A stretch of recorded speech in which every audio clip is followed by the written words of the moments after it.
YCP హయాంలో జరిగినటువంటి అవినీతి అక్రమాలు ఒక్కొక్కటిగా బయటకు వస్తున్నాయి. తాజాగా ఆడుదాం ఆంధ్ర మీద కూటమి ప్రభుత్వం వచ్చిన తర్వాత ఒక విజిలెన్స్ విచారణ ఏర్పాటు చేసింది.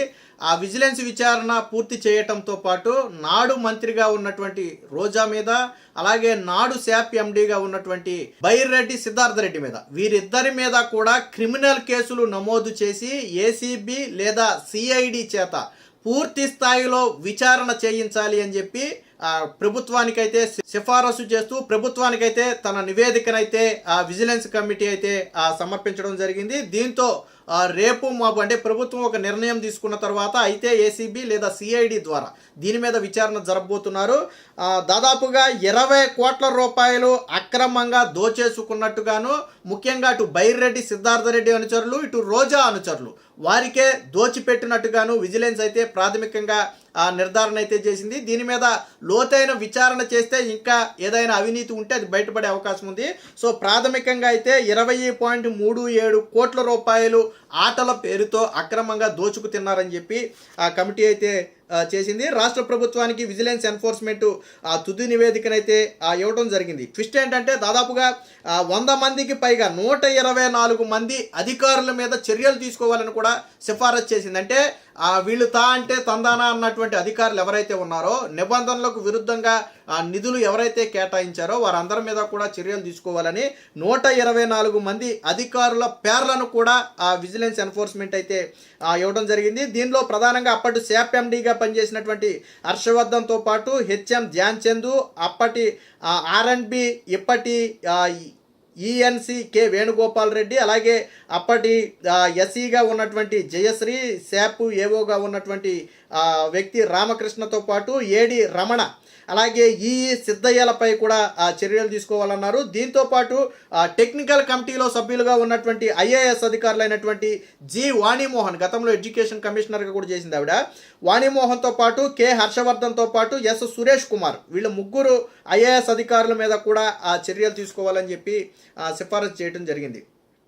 సో రోజా కుటుంబ సన్నిహితుడికే ఈ కంపెనీ అప్పనంగా చెల్లింపులు, ప్రధానంగా ఈ దోపిడీలో ప్రధానంగా అటు బైరెడ్డి సిద్ధార్థ రెడ్డి అనుచరులకు, రోజా అనుచరులకే ఇవ్వడం జరిగింది. అప్పటి మంత్రి రోజా కుటుంబానికి అత్యంత సన్నిహితుడైన రవికుమార్, అలాగే ధూళిపాళ సీఈఓగా ఉన్న గురు ప్రొడక్షన్ కంపెనీకి ఆడుదాం ఆంధ్ర ముగింపు నిర్వహణ కాంట్రాక్ట్ అయితే ఇచ్చారు. దీనికోసం 2.70 కోట్ల రూపాయలు కట్టబెట్టారు. ఆ సంస్థ 53 లక్షల ఖర్చులకే బిల్లులు సమర్పించింది.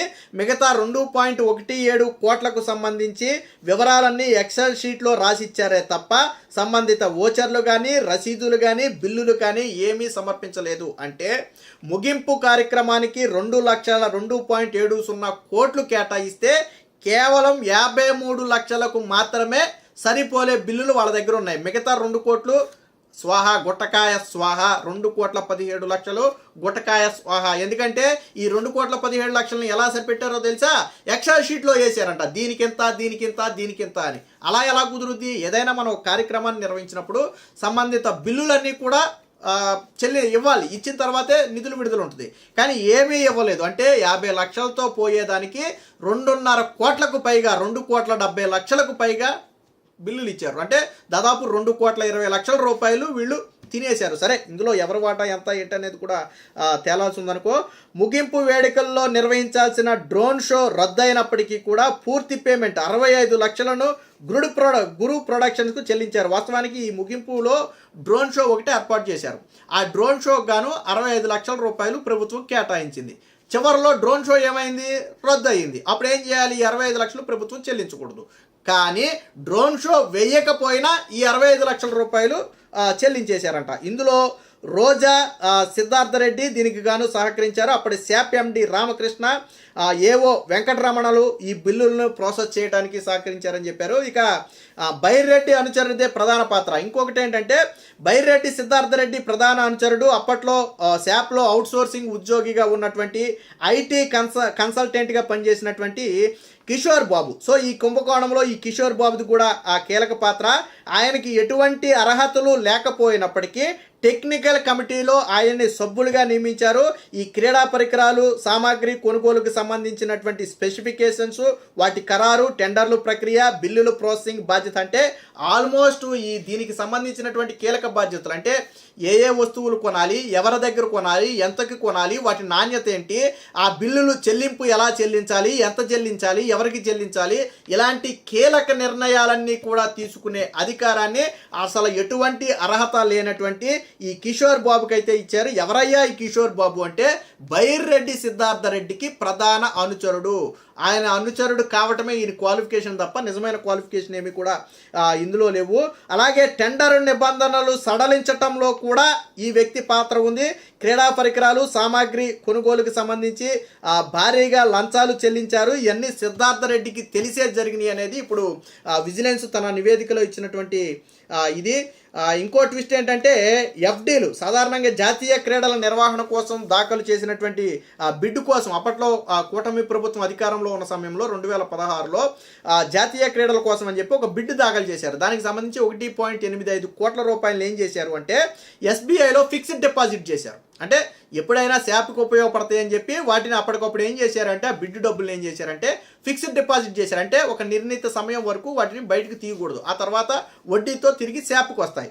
అయితే ఈ ఆడుదాం ఆంధ్ర క్రీడలు నిర్వహించాలి, ఆల్రెడీ బ్యాంకులో ఎఫ్డీలో దాదాపుగా 2 కోట్ల రూపాయలు ఉన్నాయని తెలుసుకుని వీళ్ళు ఏం చేశారంటే నిబంధనలకు విరుద్ధంగా బ్యాంకు నుంచి ఆ డబ్బులు మొత్తం కూడా వెనక్కి తీసేసుకుని ఫిక్స్డ్ డిపాజిట్ని క్యాన్సిల్ చేసి వెనక్కి తీసేసుకుని ఆ మొత్తాన్ని కూడా వీళ్ళు వాడేశారు. అంటే 1 కాదు 2 కాదు, క్రీడా పరికరాలు మీరు సోషల్ మీడియాలో చూడండి. ఇప్పుడు కాదు, ఒక 3 ఏళ్ళు వెనక్కి వెళ్ళి ఆడుదామాంధ్ర కార్యక్రమాలు జరిగినప్పుడు సోషల్ మీడియాను ఒకసారి చెక్ చేయండి, న్యూస్లో కూడా వచ్చాయి.